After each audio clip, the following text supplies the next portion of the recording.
katambay, magandang umaga at maligayang pagbabalik muli sa Katambay Official Vlog. Opo, sir. Hinayaan muna natin yung coordinate natin. Tanggalin nyo yung mga tayo. Ayun nga mga katambay, sabi nga ni Sir Richard, itong outpost nagkikisagabal lang dito sa may bangketa. Parang useless lang din, no? Na may outpost dyan pero wala din mga taong nagbabantay. So parang palamuti lang siya. O baka naman budget. Joke lang po. Tara tingnan natin mga katambay ang ganap dito. Panayabin niyo po tayo mga katambay ngayong umaga. Eto kinukuha na nila kuya yung upuan. Yan, tinambakan tong kanto na to, no? Bangketa. Muli kasama po natin ang Task Force Special Operation Team Bravo. Siyempre sa pangunguna ng ating magiting na FA, Mr. Joel Furio, Team Leader Mr. Eduardo Prado, Assistant Team Leader Mr. Eduardo Velez, at syempre Sidewalk Clearing Operations Group sa pangunguna ni Sir Richard Apoderado. At syempre Team Scope. Ito yung mga taxi dito, parang ginawang terminal itong bangketa. At syempre katabi niyang bangketa bike lane, no? So parang ginawang terminal ito at paradahan.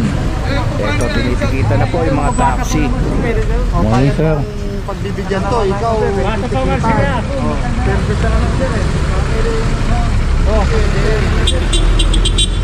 pwede yung dalawa. Siya tinikita nyo, hindi. Ay, bata pa man ako. Okay lang yung mabot ka naman sa 10 years. 10 years uli yan. 10 years mo na i-renew. Ayos nga naman ako Nakabot to, nakabot mo ang 10 years. 10 years yata 2031? Lisensya ni Sir bago mag-expire. Tagal pa yan. Grabe yung lisensya ngayon, no? 10 years mga katambay. Siguro disadvantage lang yan para sa akin, paano yung mga non-contact apprehension, no? Kung marami ka na palang ticket, 10 years bago mo siya babayaran o babayaran kasi hindi mo naman alam, lalo na kapag hindi naman napapadala sa iyo, no, yung ticket na violation mo. Pero ayun, maganda na rin, at least hindi ka na yearly na magre-renew katulad dati.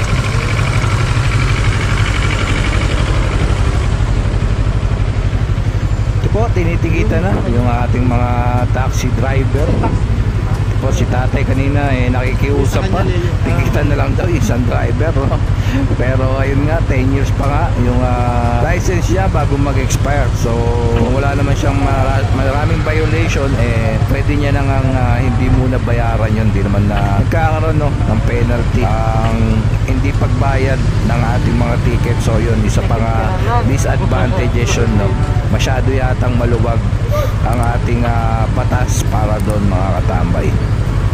At isa pang disadvantages, hindi mo minsan nalalaman, no, na may mga violations ka na ba sa non-contact apprehension unless magre-renew ka ng iyong lisensya. So ayun nga, baka doon mo palang malaman na marami ka na palang violations.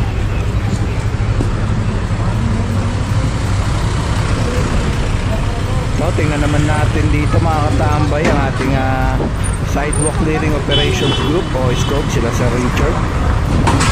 Ayan, kinukumpis ka na po yung stall o tindahan, no, na nakapwesto rito sa mismong bangketa. Ayan pala, ang tawag pala sa ganyan, easement, no, mga katambay. Pag ganito po, sir, unattended. Unattended, you have to confiscate it. Kinato ko nga yung may-ari ng bahay. Opo. Definitely, hindi rin daw kanila. So, hindi rin nila alam. So, nakita nyo naman. Pero ito, labas na rin naman ito ng titulo nila. This is government controlled area. Easement din ito. So, it should be clear. So, sana natin bigyan ng consideration. Panaalis natin. Kaso lang, wala naman tayong makausap. Opo. So, we have to continue. Thank you po, Sir Richard. Ayun nga mga katambay, sabi nga ni Sir Richard, wala namang lumalabas at nagsasabi kung sino po ang may-ari nitong tindahan na to, no, na nakalagay sa may basement. Ayan.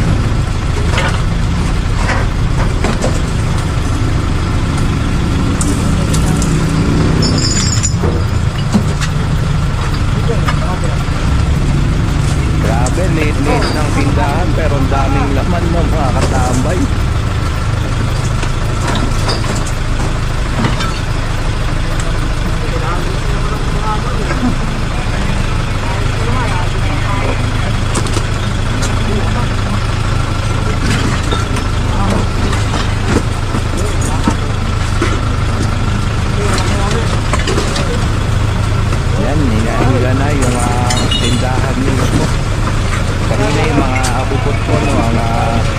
sumasampa dito sa truck.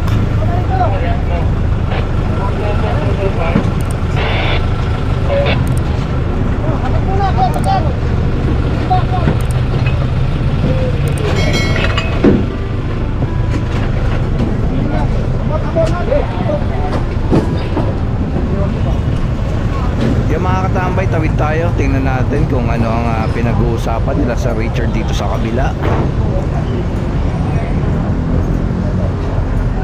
Dito lang kami natatayo. Ito lang ang titulo ninyo. Ito hindi na ito dapat dito, ha? Konsiderasyon, pagpamantala lang ito, ha? Para... Hindi nga po, pinapaalam ko lang. Nakarating niyo sa kanya na dapat ito, wala po talaga dito. Sabi ko sa inyo, tama yan, dapat yan na lang sa loob. Pero konsiderasyon, pagpamantala, hahayaan namin ito nandito, pero gusto lang namin ipaalam sa inyo na bawal ito, temporary lang ito, ha? Dapat ito, wala rin sila dito. Kasi ang people nito, ang dito. Diba? Yan, ang mayari na rin, tambay. Yan, pinapaliwanagan lang po ni Sir Richard yung mga tao po dito sa tindahan, mga katambay, no? Ay, ibig sabihin, hindi siya nag-decision ito. Bakit tayo dito sa loob? Para proper. Yan, parang okay na kasi kanina. Parang ito naman si ate, salita pa ng salita, no? Papaliwanag lang naman si Sir Richard kung paano ito tama, mali na nakaugalian nila. Kaya ito, bago lang ito. Pinaalam ko nga sa inyo eh, titulo, titulo lang. Ano magkakaroon ng dati? Diba? Ha? Gusto namin tama yung mali. Kasi yan po, wala ko dati yan dyan. Hindi yung pwede na rin. Hindi na dyan lang po yan. Yan, maayos naman ang pakiklusap ni Sir Richard sa kanila, no? Ngayon nga lang si ate, sumasagot pa at nangangarbiran pa. Dito tayo ng panahon, kapag natin. Morning, Sir Beles. Papanawin tayo eh, saan ba ang pagdadaanan? Yan mga katambay, next target location, Banahaw po, no? Complain yata ito sa may Banahaw. Mamaya tingnan natin. At ito, inaayos pa rin itong tindahan dito.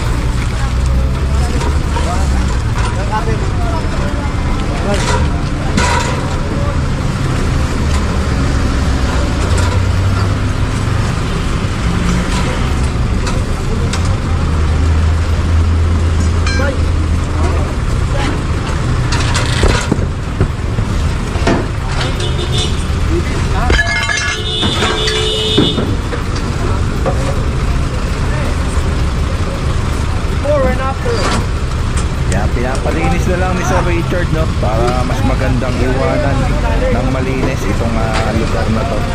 Yan, shoutout po pala sa anak ni Sir Richard, Rafa Tolerado, shoutout sa iyo, mabuhay ka ang gusto mo. Ayan.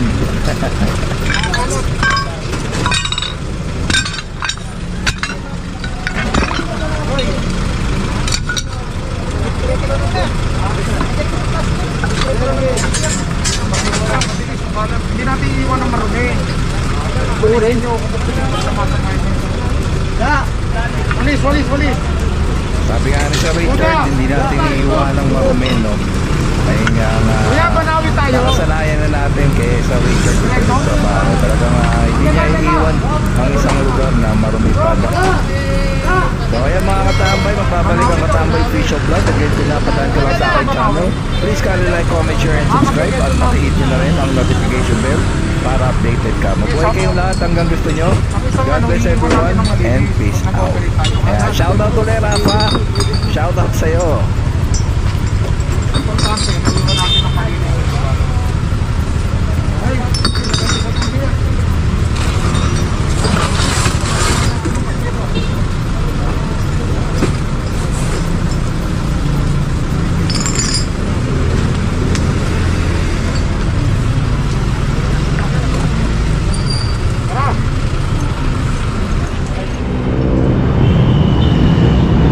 Alright mga katambay, paligaya pagbabalik. At nandito tayo ngayon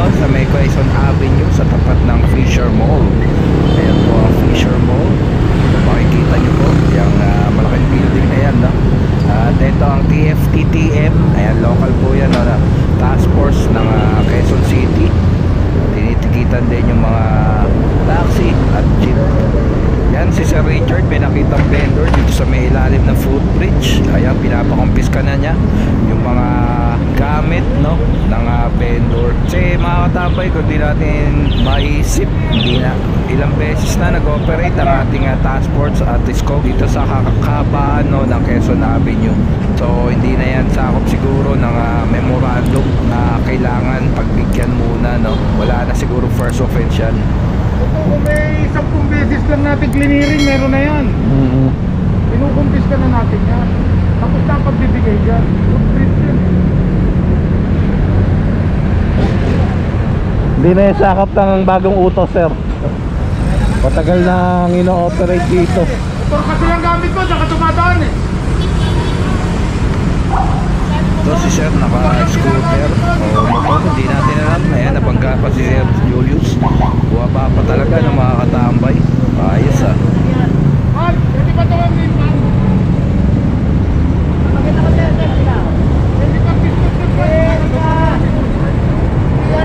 Yan, ang kinakatwiran sa mga katambay scooter daw yung gamit niya, no. Pero yung scooter niya di gasolina. Ayan, meron siyang duty, no. Hindi yung scooter na e-bike. Ang pagkakaalam ko lang, correct me if I'm wrong, ang pwede lang dumaan sa bike lane ay yung mga electric scooter, no. Kasi yung mga gamit din naman natin na mga Mio, mga scooter din naman ang tawag doon, no, mga katambay. Kaya ito pinipilit ni Sir na gamit niya scooter, meron din gasolina naman. Hindi siya electric. So may motor siya, no. Simple lang naman. Bawal dyan ang motorized. Ano bang hinahanap mo? Hindi ka makinig sa sinasabi natin. Dahil mo. Ano ba ba dahil dyan? Kalaw? Ano yung kalaw? Ano? Ano nakalagay? Kabastos din si Sir. Bike lane! Scooter. Basta Pwede siya dyan. makapag-utos, no. Wala ka nga, motorized nga yan eh. Huwag ka na nakikipag-discussion pa ha. pala to si Sir, no? Sinasabihan ka ng Siguro tama. defense mechanism niya na lang yung mga katambay. Ayan, talagang pinipilit niya na siya ang tama.